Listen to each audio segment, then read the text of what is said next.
Hi, Internet people. After an exceptionally long hiatus, Lucifer is finally back. So this is a spoilery recap reaction video in which I jump around the entire plot of the episode and freak out a lot, kind of. Yeah, a lot of things are going to be said because the hiatus took forever. Okay, so the episode was called Candy Morningstar, and yep, there was a woman named Candy Morningstar because while Lucifer was off for 2 weeks, apparently, is the span of time that happened in Lucifer land, he got married. Yeah, to a girl named Candy, but ooh, things get better. So he gets married, he pops into the police station where Dan and Chloe are already investigating a murder case involving a band, and before he can explain, though admittedly he shushes Chloe, which is a terrible decision because she is already pissed, and then in walks Candy! Pink hair, pink coat, pink shoes, were they pink? They were very high, and things I could not walk in.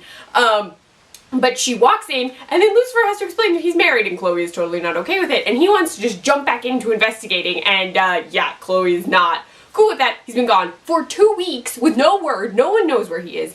Mama Morningstar was freaking out, Amenadiel was freaking out, and pissed, because he promised to watch Chloe this whole time. Yeah, ooh, he gets very angry. So everyone finds out that Chloe married Candy, in a variety of awkward ways. So Amenadiel and Mama Morningstar find out because Amenadiel finds Cotton Candy 86 has tagged Lucifer in, like, Instagram. It's not, I don't think it's actually Instagram, but whatever.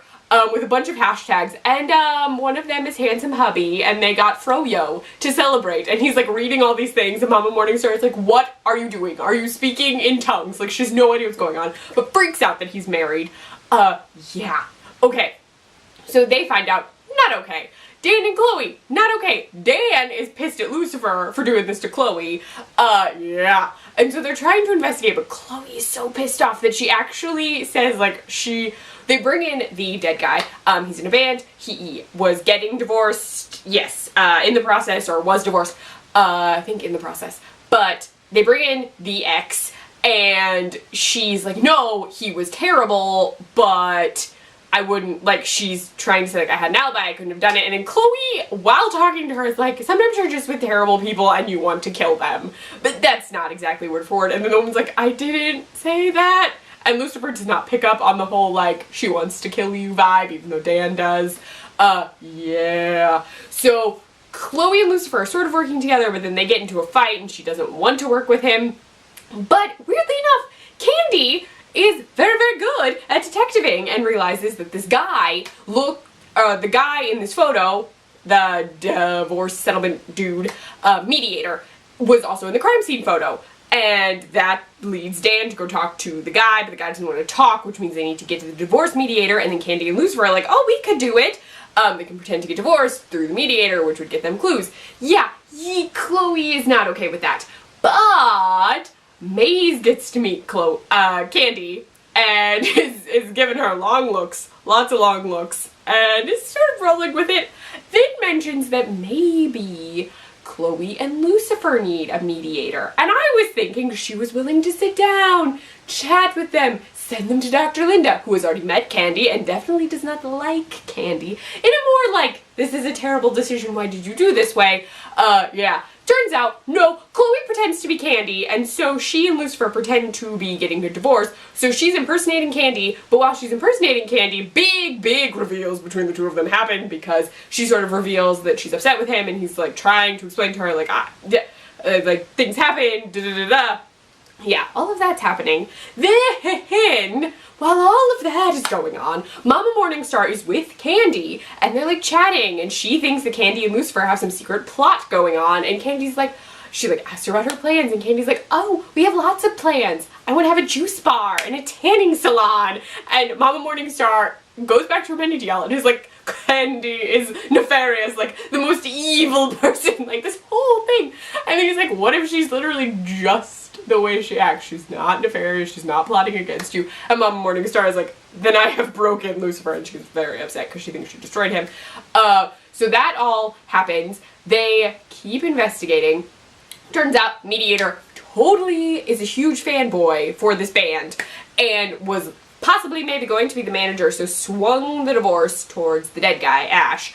But this leads to a reveal that he was going to kick Marla, the bassist, out of the band. Yes! So, in an attempt to investigate Marla, Lucifer goes to where Chloe is. So Chloe has gone to this club that the band is supposed to be performing, and then Lucifer pops in as a special guest and sings Eternal Flame, and it's beautiful and glorious because he has a lovely, lovely voice. It's amazing and wonderful. Then Marla comes up, they take her back to the police station, and she didn't do it, didn't even know she was getting kicked out of the band. Her alibi is an underage child she sold IDs to. She makes fake IDs, which is great in a terrible way.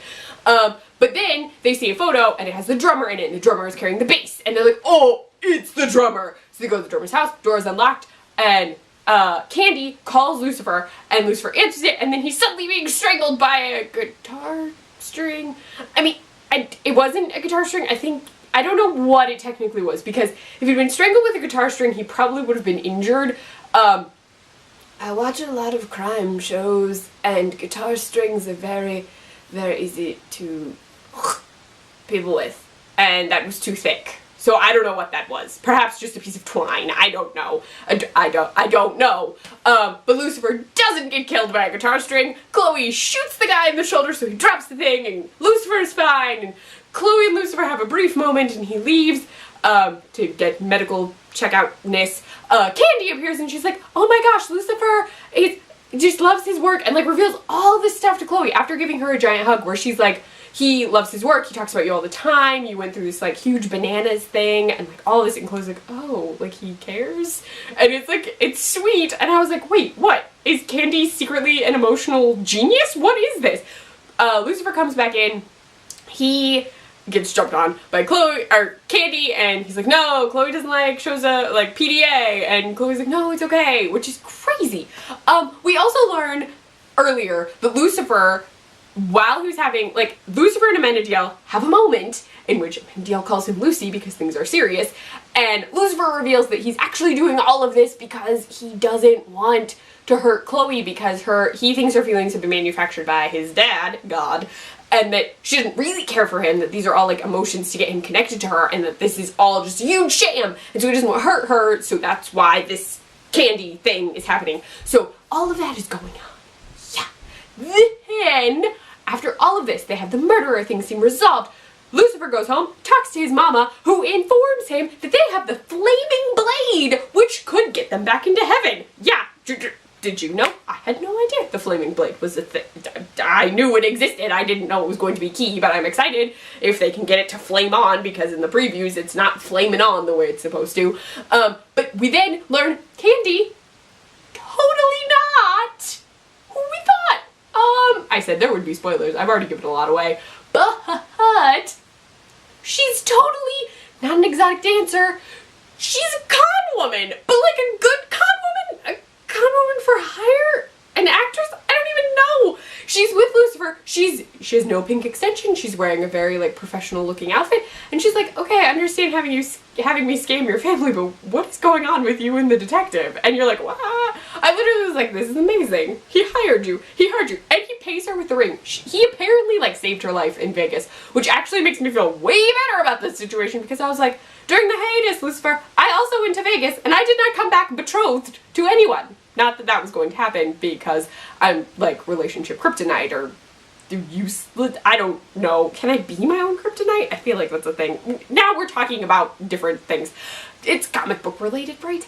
Anyway, so there was all like a big thing to like figure out what was going on with Mama Morningstar secretly. Yeah. So I don't know, this whole episode was crazy. Ella was in it very briefly, and Ella is always great. I love her character, and I'm excited to see more Maze. Her part was very tiny. And then Dr. Linda is great, and I'm waiting to see her reactions throughout the rest of these episodes, because we only have 3 more after this, because instead of the official number count we were getting, we're only getting 18 episodes, yes. And the other 4 will be moved to season 3, so hey, renewal, hooray! But that means we won't get all the episodes that we were initially going to get, but that's okay. So I'm very, very excited to see what comes next this season. Let me know what you thought of the episode below. Favorite moments. And yeah, in the comments or on Twitter, I am at Kleffnotes. If you like this video, please give it a thumbs up. If you want to see more of me, please subscribe to my channel. You can find me on Twitter, which I already mentioned, at Kleffnotes. On my blog, kleffnotes.wordpress.com. I write for the Nerdy Girl Express, thenerdygirlexpress.com, and I run their Snapchat, the Nerdy Girl EXP. Bye, Internet people.